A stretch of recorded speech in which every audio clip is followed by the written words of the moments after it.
السلام علیکم۔ ماسکو میں وزیر اعظم عمران خان کی آمد سے ایک دن پہلے طے ہوا کہ ہم روس کی سپوتنک نیوز ایجنسی کا دورہ کریں۔ ایک زمانہ تھا کہ سپوتنک نام کا ایک رسالہ ماسکو سے انگریزی کے ریڈرز ڈائجسٹ کے مقابلے میں نکلا کرتا تھا۔ ریڈرز ڈائجسٹ اگر امریکہ اور اس کے اتحادیوں کے نقطہ نظر سے بھرا ہوتا تھا تو سپوتنک میں سوشلزم اور اس نظریے کے حامل ملکوں کے بارے میں مضامین چھپتے تھے۔ اب یہ رسالہ تو ختم ہو چکا ہے، مگر اس کے نام سے چند سال پہلے ایک نیوز ایجنسی بنا دی گئی جو دنیا میں روس کے زاویے سے خبریں فراہم کرتی ہے۔ بظاہر اس ایجنسی کو پیشہ ور صحافی چلاتے ہیں، لیکن دراصل یہ ایک سرکاری ایجنسی ہے جو حکومت اور بالخصوص وزارت خارجہ کے ساتھ مل کر ہی کام کرتی ہے۔ میری توقع کے برعکس اس ایجنسی کے چیف ایڈیٹر دنیا بھر میں پھیلے دفاتر کے انچارج اور مشرق وسطیٰ کی ایڈیٹر نے ہمارے ساتھ کھل کر گفتگو کی۔ پروگرام کے مطابق جو بات چیت صرف 15 منٹ کے لیے ہونا تھی وہ 1 گھنٹے سے بھی آگے نکل گئی۔ ان کی باتوں سے جو میں نے اخذ کیا وہ یہ تھا کہ پہلی بات، روس پاکستان سے یہ توقع نہیں رکھتا کہ وہ یوکرین کے مسئلے پر کھل کر روس کا ساتھ دے گا۔ دوسری بات، بھارت کے ساتھ آگے بڑھنا مشکل ہے اور جنوبی ایشیا میں پاکستانی ایسا ملک ہے جس کے ساتھ روس نہ صرف کام کر سکتا ہے بلکہ مسلم دنیا پر پاکستان کے اثر و رسوخ کا فائدہ بھی اٹھا سکتا ہے۔ نمبر 3، روس کو سی پیک کے طرز پر اپنے تیل اور گیس کے لیے ایک نئی راہداری کی ضرورت ہے جو پاکستان سے گزر کر بھارت اور سمندر تک جائے۔ نمبر 4، روس پاکستان کی ہر ممکن مدد کرنے کے لیے تیار ہے۔ نمبر 5، افغانستان پر روس کا نقطہ نظر تقریباً وہی ہے جو پاکستان کا ہے۔ ان کی باتیں سن کر میں نے پوچھا کہ کیا یہ محض ان کی رائے ہے یا سرکاری طور پر انہیں کچھ بتایا گیا ہے؟ میرے سوال پر ان کا چیف ایڈیٹر ہنس کر بولا، روس میں کوئی بھی اپنے طور پر کچھ نہیں کہتا۔ پھر اس نے کہا کہ روس کو کوئی جلدی نہیں، لیکن پھر بھی پاکستان کے ساتھ معاملات پر جتنی تیزی سے پیش رفت ہو سکے اتنا ہی اس خطے کے لیے بہتر ہوگا۔ یہ لوگ ہمارا اتنا اکرام کر رہے تھے کہ ہمارے سامنے بھارت کا نام لینے کی بجائے بات گھما کر کرتے۔ 1-2 بار کے بعد میں نے کہا، آپ کھل کر بات کریں، ہمیں بھارت کے نام پر غصہ نہیں آتا۔ یہ ان کے لیے حیرت کی بات تھی۔ ایجنسی کی نائب مدیر بولیں، بھارتیوں کو تو پاکستان کا نام لینے سے بھی پریشانی ہوتی ہے۔ میں نے کہا کسی زمانے میں ہمیں بھی ہوتی تھی، لیکن اب ہم سمجھتے ہیں کہ بھارت اپنی تباہی کا سامان خود ہی کر لے گا، اس لیے ہم مطمئن ہیں۔ اس بات پر قہقہا پڑا اور بات دوبارہ خطے کے حالات کی طرف مڑ گئی۔ سپوتنک نیوز ایجنسی کے دفتر سے ہمیں دریائے ماسکو پر بنے ایک گھاٹ پر لے جایا گیا جہاں ایک جہاز نما کشتی ہماری منتظر تھی۔ اس کشتی میں کچھ ایسے پاکستانی بھی موجود تھے جو روس میں ہی کام کرتے ہیں۔ میرا خیال تھا کہ اس کشتی پر کہیں دوسری جگہ جانا ہوگا۔ کشتی کے اندر پہنچے تو معلوم ہوا کہ منزل یہی ہے اور اس کشتی کو کروز کہا جاتا ہے، یعنی اس پر آنا ہی تفریح کی ایک قسم ہے۔ یہ کروز دراصل ایک ریستوران تھا اور کھانے کے دوران کشتی دریا کے بہاؤ کے ساتھ ساتھ چلتی رہتی ہے اور تھوڑی ہی دیر میں سارا شہر آپ کی نظروں کے سامنے سے گزر جاتا ہے۔ مجھے دریا میں یہ انتظام دیکھ کر اپنا دریائے سندھ یاد آیا۔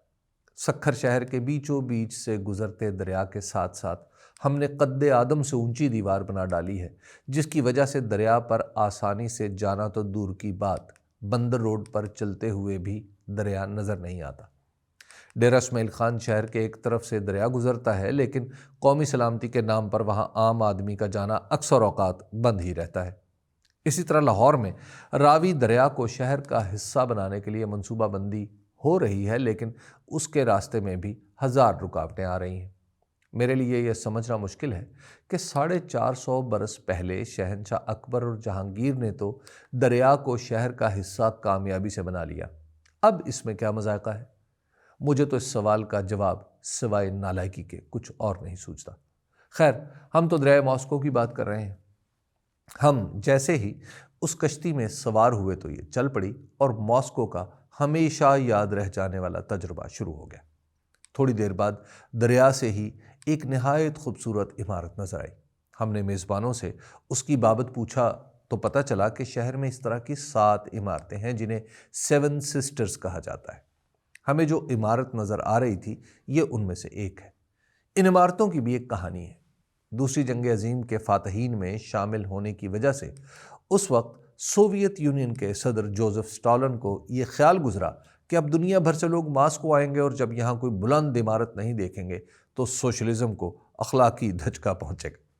سوشلزم کو ممکنہ اخلاقی دھچکے سے بچانے کے لیے 9 بلند و بالا عمارتوں کا منصوبہ بنایا۔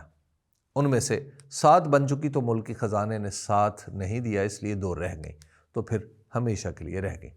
اب ان عمارتوں میں سے 2 میں ہوٹل ہیں، ایک میں وزارت خارجہ کا دفتر ہے، ایک میں ماسکو اسٹیٹ یونیورسٹی ہے، ایک روس کے امیر لوگوں کی رہائش کے کام آتی ہے اور باقی 2 بھی حکومت کے دیگر محکموں کے پاس ہیں۔ اپنی تعمیر سے لے کر 1997 تک یہ یورپ کی بلند ترین عمارتیں کہلاتی تھیں۔ ان کے بعد ہی یورپ میں اونچی عمارتوں کا سلسلہ شروع ہو گیا۔ فنی اعتبار سے یہ کیسی ہیں اس کا پتہ تو کوئی صاحب فن ہی دے سکتا ہے، لیکن ان عمارتوں کا حسن لاجواب ہے۔ باریک ترین جزیات میں بھی کوئی خامی تو دور کی بات، انگلی اٹھانا بھی ممکن نہیں۔ جب ہم کروز سے واپس ہو رہے تھے تو اندھیرا ہو چکا تھا۔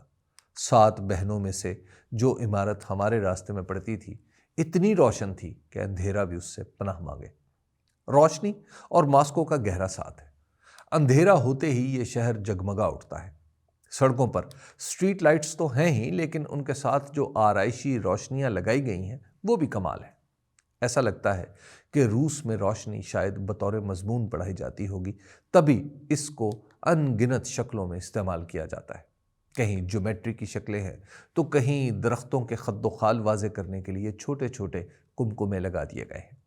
سڑکوں کے علاوہ عمارتوں پر روشنیوں کا استعمال اپنی جگہ کمال ہے۔ ایک رہائشی عمارت دیکھی جو فن تعمیر کا نمونہ تو قطعاً نہیں تھی، لیکن اس کی ہر منزل کی بالکنی پر ایک مختلف رنگ کی روشنی کی گئی تھی، گویا جتنی منزلیں تھیں اتنے ہی رنگ۔ سادہ سے اس بندوبست نے ایسا حسن پیدا کر دیا تھا کہ ہم حیرت سے چلا ہی اٹھے۔